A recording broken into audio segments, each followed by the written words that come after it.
बिस्मिल्लाहिर्रहमानिर्रहीम। पाकिस्तान और दुनिया भर से देखने और सुनने वालों को ज़ुबैर अली खान का सलाम। नाजरीन, बुशरा बीबी के ज़रिए इमरान खान को ऑफ़र होने वाली डील का पर्दा चाक कर दिया है मुराद सईद ने।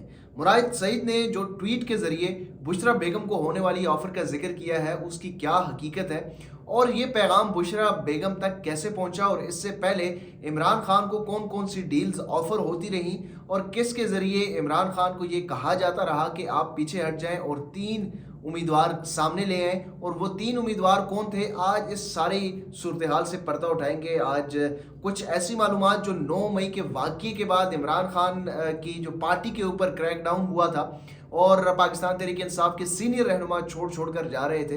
पाकिस्तान इस्लामाबाद के नेशनल प्रेस क्लब में एक ऐसी कुर्सी लगाई गई थी जहां पर तहरीक इंसाफ के उम्मीदवार आते बैठते और तहरीक इंसाफ से लाताल्की का ऐलान करते हुए पार्टी से और सियासत से अलहदा हो जाते। उस वक्त भी हमारे पास ये मालूमात पहुंचना शुरू हो गई थी, क्योंकि ये सारा जो प्लान था वो उसी वक्त से बनना शुरू हो गया था। लेकिन चूंकि उस वक्त ये बात करना और उस बात का साबित हो जाना, जाहिर है कुछ चीज़ें ऐसी होती हैं जो हकीकत अपने ही वक्त पर अच्छी लगती हैं। अब ये मौका आ गया है कि उन हकीकतों से पर्दा उठाया जाए, वो बताया जाए कि उस वक्त क्या चल रहा था और उसके बाद कौन से मरहले हुए और फिर ये बुशरा बेगम तक ये सारे मामलात कैसे पहुंचे हैं। सबसे पहले तो आपको बताएं कि जो मुराद सईद ने ट्वीट किया है उसके ज़रिए उन्होंने कहा कि इमरान खान को ये ऑफ़र की गई थी कि सबसे पहले तो वो खामोशी के साथ बनी गाला बैठेंगे, 3 साल तक वो कोई भी सियासत के हवाले से कोई अपना रोल प्ले नहीं करेंगे। वो उनको 3 नाम दिए जाएंगे, उन 3 नामों से में वो कोई भी इलेक्ट कर लेंगे और उनको वज़ीर आज़म बना देंगे। और सबसे पहले तीसरा जो नुक्ता था वो ये था कि पाकिस्तान तहरीक इंसाफ के वो लोग जो कि 9 मई के वाक़ये में जिनका अहम किरदार, मरकज़ी किरदार रहा बिशमूल मुराद सईद का, वो हमेशा हमेशा के लिए सियासत से किनारा कशी इख्तियार करेंगे। हाँ, अलबत्ता उनके कुछ दीगर रिश्तेदार सियासत में आ सकते हैं। ये तो डील थी जिसका पर्दा चाक किया है मुराद सईद ने अपने ट्वीट के ज़रिए। अब आपको बताते हैं कि ये मामला शुरू कहाँ से हुआ और उसके बाद कहाँ कहाँ से होता हुआ ये मामला बुशरा बेगम तक पहुँचा है।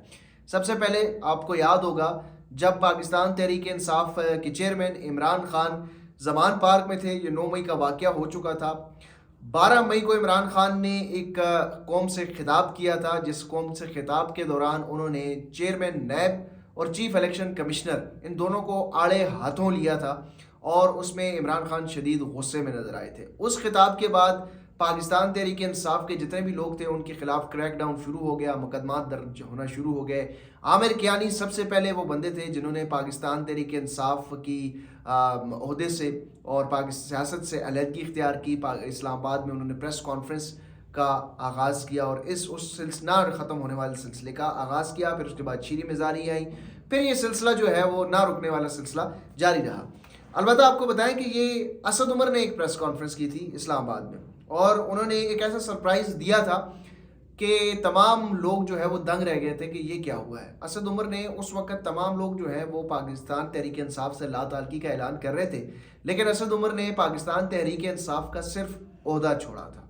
और जब उन्होंने ओहदा छोड़ा वो भी इमरान खान को कुछ गवारा नहीं था, वो भी उनके लिए नागुज़ीर गुजरा था। लेकिन ओहदा छोड़ने के बाद उन्होंने कुछ पाकिस्तान तहरीक इंसाफ के लिए ऐसी मैनिपुलेशन करना शुरू की जो कि शायद वो चाहते या ना चाहते हुए कर रहे थे, लेकिन उनको ये पैगाम पहुंचाया गया था असद उमर को कि पाकिस्तान तहरीक इंसाफ की बागडोर जो है वो इमरान खान के बजाय कुछ ऐसे लोगों को सौंप दी जाए। उसमें असद उमर का नाम भी था, लेकिन असद उमर ये जिम्मेदारी लेने के लिए तैयार नहीं थे। उन्होंने डॉक्टर आरिफ अलवी का नाम जो है वो फ्लोट किया था और ये हमारे अहम तरीन जो ज़राए हैं पाकिस्तान तहरीक इंसाफ के अंदर, और ये हाउसेस माउथ से हमारी ये बात हुई थी उस वक्त भी।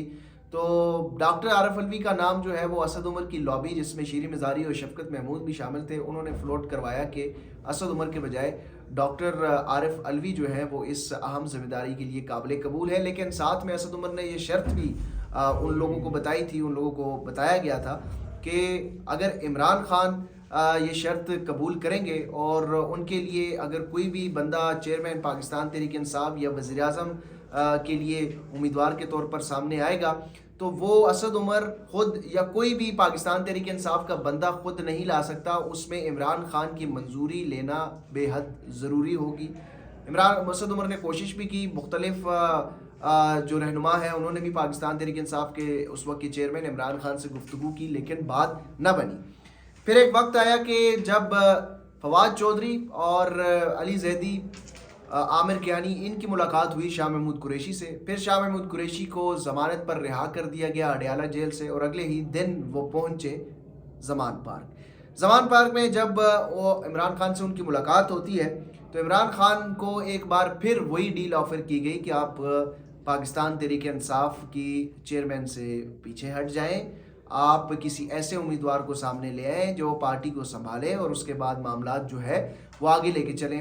لیکن شاہ محمود قریشی نے بھی ان کو یہ کہا تھا کہ کپتان فیصلہ آپ نے کرنا ہے، ہم آپ کے ساتھ ہیں، آپ کا جو فیصلہ ہوگا وہ ہم تسلیم کریں گے، صرف ہم پیغام رسانی کے طور پر آپ تک یہ پیغام ان کا پہنچا رہے ہیں۔ تو عمران خان نے کہا کہ جو مرضی ہو جائے، 9 مئی کے واقعات میں اگر میں ملوث ہوں، تحقیقات کروائی جائے، میرے اگر لوگ ملوث ہیں ان کے خلاف کارروائی ہو، میرے خلاف اگر فوجی عدالتوں میں بھی جانا ہے تو بالکل آپ جا سکتے ہیں۔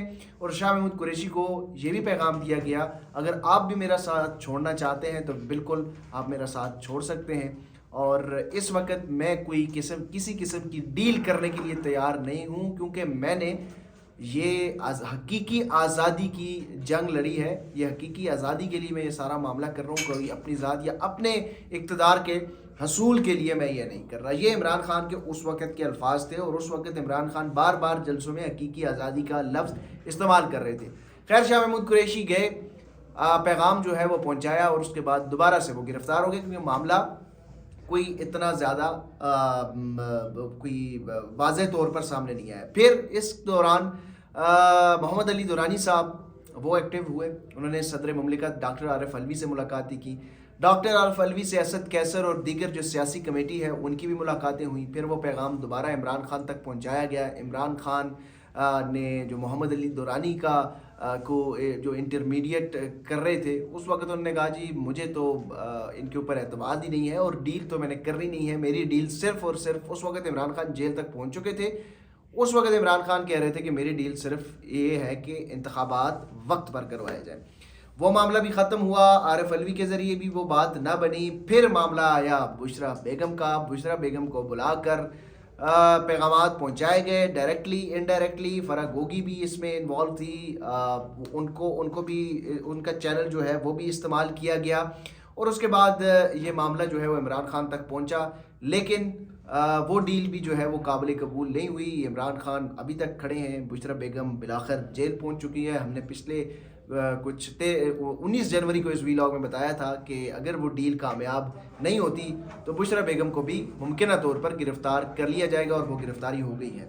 چینل کو سبسکرائب ضرور کیجیے گا۔ مجھے دیجیے اجازت، اللہ حافظ۔